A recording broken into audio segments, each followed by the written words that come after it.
ఇప్పుడు factory direct products నేరుగా మీ ఇంటికే ఖచ్చితమైన క్వాలిటీతో పాటు 30 to 50% తగ్గింపు. 350కి పైగా నిత్యావసర వస్తువులను హోల్సేల్ ధరల్లో పొందండి. mavenSpeak.com లో షాపింగ్ చేయండి. మీ డబ్బులను ఆదా చేసుకోండి. ఢిల్లీలో వచ్చే ఏడాది బిగినింగ్లో ఎన్నికలు జరగబోతున్నాయి. ఆల్రెడీ వాషింగ్ మిషన్ పాలిటిక్స్ మొదలయ్యాయి. ఏంటి వాషింగ్ మిషన్ పాలిటిక్స్? సిబిఐ కేసులు, ఈడీ కేసులు, ఆ తర్వాత బీజేపీలో తేలడం, లేదంటే బీజేపీ మిత్రపక్షాలుగా రూపాంతరం చెందడం, లేదు ప్రతిపక్ష పార్టీలు ప్రతిపక్ష కూటమి నుంచి బయటికి రావడం. దేశమంతా జరుగుతున్న ఈ ఫార్ములా రాజకీయం ఢిల్లీలో కూడా ఊపందుకుంది. తాజాగా కైలాష్ గెహ్లాట్, ఇతను ఢిల్లీ మంత్రి, సో ఆ మంత్రివర్గానికి రాజీనామా చేశారు. ఒక దశలో ముఖ్యమంత్రి పదవికి కూడా పోటీ పడ్డాడు. సో ఆయన వ్యక్తిగత గ్రీవెన్స్ కూడా ఉండవచ్చు. అరవింద్ కేజ్రీవాల్ అతీషిని ముఖ్యమంత్రిగా ఎంపిక చేశారు కనుక ఆయన ఆ అసంతృప్తి కూడా ఉండవచ్చు. కానీ వాస్తవంగా అతీషి కూడా శాశ్వత ముఖ్యమంత్రి కాదు, ఈ ఎలక్షన్ల వరకే ముఖ్యమంత్రి. ఆమె ప్రకటించింది తన లక్ష్యం మళ్ళీ కేజ్రీవాల్ను ముఖ్యమంత్రి చేయడమని. అందువల్ల మూన్నాళ్ళ ముచ్చట అయిన ఈ ముఖ్యమంత్రి పదవి కోసం కైలాష్ గెహ్లాట్ ఆరాటపడాల్సిన అవసరం లేదు. కానీ ఎందుకు వెళ్ళాడు అంటే, కైలాష్ గెహ్లాట్ రకరకాల రీజన్ చెప్పాడు. యమునా నదిని క్లీన్ చేయలేదు అన్నాడు. మరి గంగా నదిని బీజేపీ క్లీన్ చేసిందా? ఇప్పుడు ఆ పార్టీలోకి ఎందుకు వెళ్తున్నాడు? సో యమునా నది క్లీన్ చేయలేదన్నది ఇప్పుడే ఎందుకు గుర్తొచ్చింది కైలాష్ గెహ్లాట్కి? ఇన్నేళ్ల తర్వాత ఆ ప్రామిస్ చేసింది. కానీ యమునా నదిలో కాలుష్యం ఇంకా పెరిగిందని. యమునా నదిలో కాలుష్యం పెరిగితే ఆప్ నుంచి రాజీనామా చేయొచ్చు. బీజేపీలో చేరడం రాజకీయ కాలుష్యం కాదా?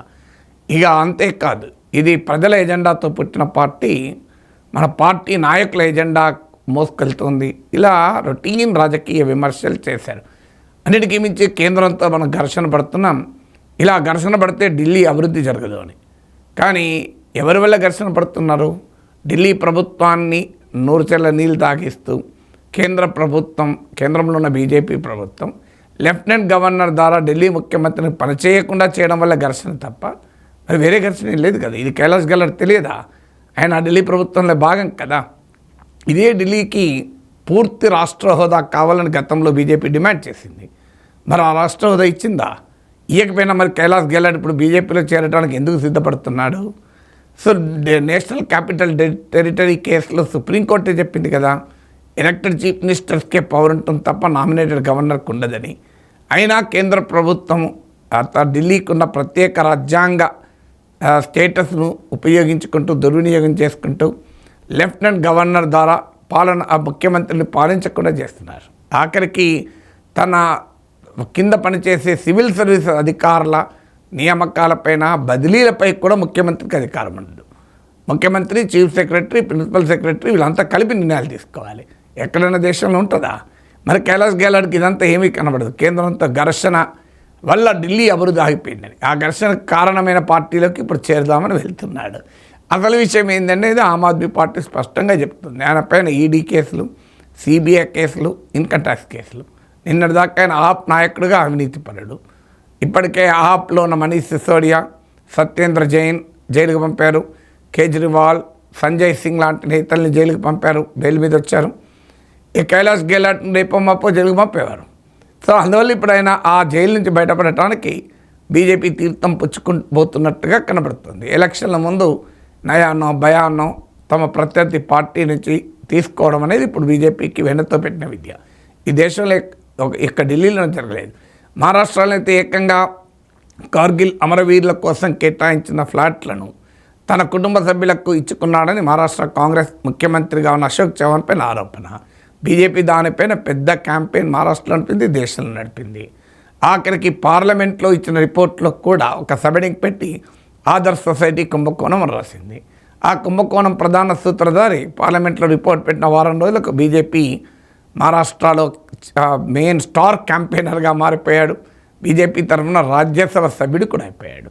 అజిత్ పవార్ పైన సాక్షాత్తు నరేంద్ర మోడీ విమర్శించారు.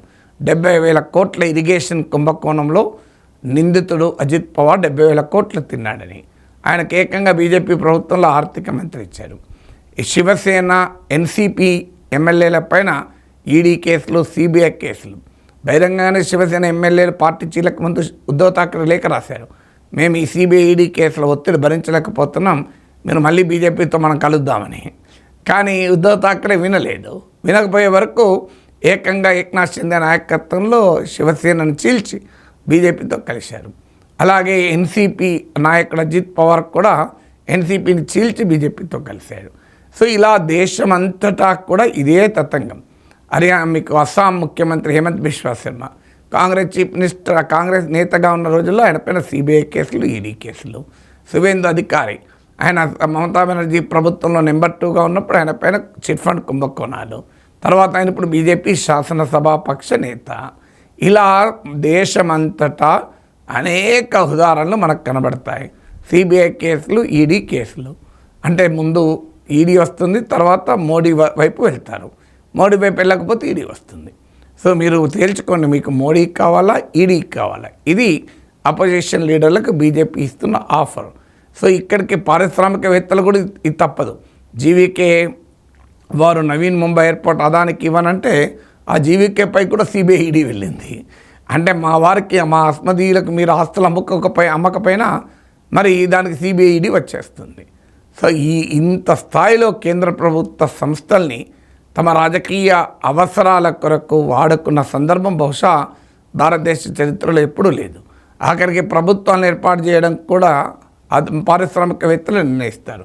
ఇటీవల మనకు వార్తలు వచ్చింది, గౌతమ్ అదానీ ఇంట్లో బీజేపీ ఎన్సీపీ నేతల సమావేశం జరిగింది. శరద్ పవార్, అజిత్ పవార్, అమిత్ షా లాంటి దేవేంద్ర ఫడ్నవీస్ హాజరయ్యారు అని.